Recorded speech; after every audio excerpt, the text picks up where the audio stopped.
Good evening viewers. তো আজকে আরেকটি সফল কেস দেখাবো অ্যালার্জিক রাইনাইটিসের, যেগুলো হোমিওপ্যাথিতে কত সুন্দরভাবে সারে। হোমিওপ্যাথি ওষুধ খাওয়ার পরে রুগীর ইনহেলার নেওয়া বন্ধ হয়ে যায়, এবং অ্যালোপ্যাথি যে মেডিসিন দীর্ঘদিন ধরে তাদেরকে খেয়ে যেতেই বলা হয় যে অ্যালার্জির কোনো ওষুধ নেই, অ্যালার্জি সারাতে গেলে সারা জীবন আপনাকে অ্যালার্জির ট্যাবলেট খেয়ে যেতেই হবে। সেরকম একটি কেস আপনাদেরকে দেখাবো, যেটা হোমিওপ্যাথি ওষুধ খেয়ে কত সুন্দরভাবে ইমপ্রুভ হচ্ছে, এবং কোনো রকম অ্যালোপ্যাথি ওষুধ ছাড়াই, ইনহেলার ছাড়াই তিনি স্বাভাবিক জীবনযাপন করছে। তো আমরা ওনার মুখেই শুনবো ওনার আগে কি সমস্যা ছিল। আচ্ছা বলুন, আপনি যখন এখানে এসেছিলেন তখন আপনার কি অসুবিধা ছিল? তখন আমার শ্বাসকষ্ট ছিল আর হাঁচি হতো অনেকবার, যেটাকে অ্যালার্জিক রাইনাইটিস বলে, হ্যাঁ। অ্যালার্জির সমস্যা ছিল। এমন হাঁচি হতো, হাঁচি দিয়ে দিতে মনে হচ্ছে গলাটা ছিঁড়ে যাচ্ছে। এটা এবার প্রথম কবে শুরু হয় এটা? এটা প্রথম 16 2016 দিকে হ্যাঁ, শুরু হয় প্রথম। আচ্ছা। তারপর 17 থেকে স্টার্ট। হুম।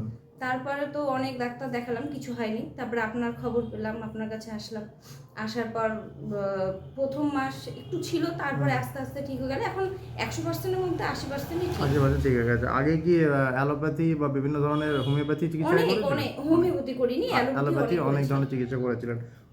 ইনহেলার দিয়েছিল তারা, ইনহেলার দিয়েছিল। ইনহেলার চলতো, তারপরে হচ্ছে আপনার অ্যালার্জির ওষুধ চলতো। অ্যালার্জির ওষুধ চলতো, কিন্তু ওই যে কাজ সেই 7 দিন পর আবার হতো। 7 দিন পর আবার হতো। অ্যালার্জির ওষুধ আপনাকে মাসে মোটামুটি কটা খেতে হতো?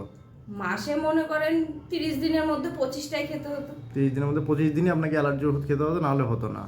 রোগীর অবস্থা এমন খারাপ হয়ে গেছিলো যে ইনহেলার পর্যন্ত নিতে হতো, এবং শ্বাসকষ্টও শুরু হয়ে গেছিলো। শ্বাসকষ্ট হতো, আবার অনেক সময় হাঁচি হলে সাবুদানার মতো কফগুলো বেরিয়ে আসতো। স্বাভাবিক যে দৈনন্দিন জীবনের যে কাজ, সেগুলো তখন ঠিকঠাক আর করতে পারতেন না। একটুখানি করলেই হাঁপিয়ে যাচ্ছিলেন। এখন কি সেরকম আর কোনো সমস্যা আছে? না, সেরকম আর কোনো সমস্যা হাঁপিয়ে যাওয়ার বা বুক ধড়ফড় করার বা নিঃশ্বাসের যে কোনো অসুবিধে অনেকটাই কম আছে। শুধু হালকা হালকা একটুখানি অ্যালার্জি, হ্যাঁ, 20% এর মতো মনে আছে। করেন যে ওই একটু ঠান্ডাটা লাগলে বা ধুলার পরিমাণটা বেশি যখন হচ্ছে, তখনই হচ্ছে, তাছাড়া না। এক্সট্রিম হলে তখনই একমাত্র হচ্ছে। এখন আপনাকে অ্যালোপ্যাথিক ওষুধ মাসে কটা খেতে হচ্ছে? অ্যালোপ্যাথি ওষুধ মাসে 3টা বা 4টা, 3টা থেকে 4টে ট্যাবলেট। তার বেশি খাওয়ার কোনো প্রয়োজনই হয় না। যখন এক্সট্রিম হয় একমাত্র তখনই খান।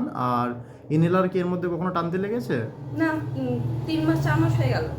ইনহেলার আপনি হাত দিয়ে ছোঁয়ানো না, নেই?